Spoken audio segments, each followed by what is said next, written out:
Hello বন্ধুরা, তোমরা সবাই কেমন আছো?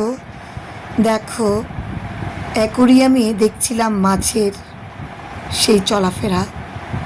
মাছরা কেমন করে পরাধীনতার জালে আবদ্ধ হয়ে আছে। আমরা যেমন সংসার বন্ধনে আবদ্ধ হয়ে থাকি, ওরা কেবল একটা অ্যাকোরিয়ামের মধ্যে নিজেদের জীবনটা অতিবাহিত করছে। দেখো, বন্দি জীবনটা আসলে সবারই খারাপ লাগে। সবাই চায় স্বাধীনভাবে চলতে, ঘুরতে ফিরতে। এই মাছেদের সৌন্দর্য দেখে আমরা অনেক কিছু উপলব্ধি করছি।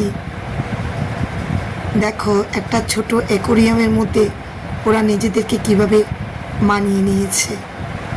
আমরা যেমন প্রতিটা সংসারে যতই ঝামেলা থাকুক না কেন, নিজেদেরকে মানিয়ে নিই।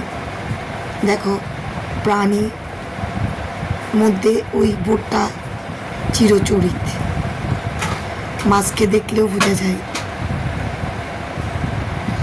সাগরের জলে বিস্তৃত জলরাশিতে ওরা খেলাধুলা অভ্যস্ত, অথচ আমরা আমাদের মনোরঞ্জনের জন্য তাদেরকে নিয়ে আসি, আর তাদের সৌন্দর্যটা সবসময় চোখের সামনে যাতে দেখতে পাই, সেই জন্য ছোট্ট একটা অ্যাকোরিয়ামের মধ্যে তাদের ঘোরাফেরা দেখি। দেখো, মাছেদের এই চলাফেরাগুলো আমাদের মনে অনেক আনন্দ দান করে। প্রকৃতির প্রতিটি কোণায় কোণায় ভগবান আমাদের জন্য কত কিছু আনন্দময় জিনিস সৃষ্টি করে রেখেছে। শুধুমাত্র আমরা উপলব্ধি করতে পারি বলে তার মর্মটা আমরা বুঝতে পারি। তো তোমাদের কার কার ঘরে অ্যাকোরিয়াম আছে আমাকে কমেন্টে জানাতে পারো।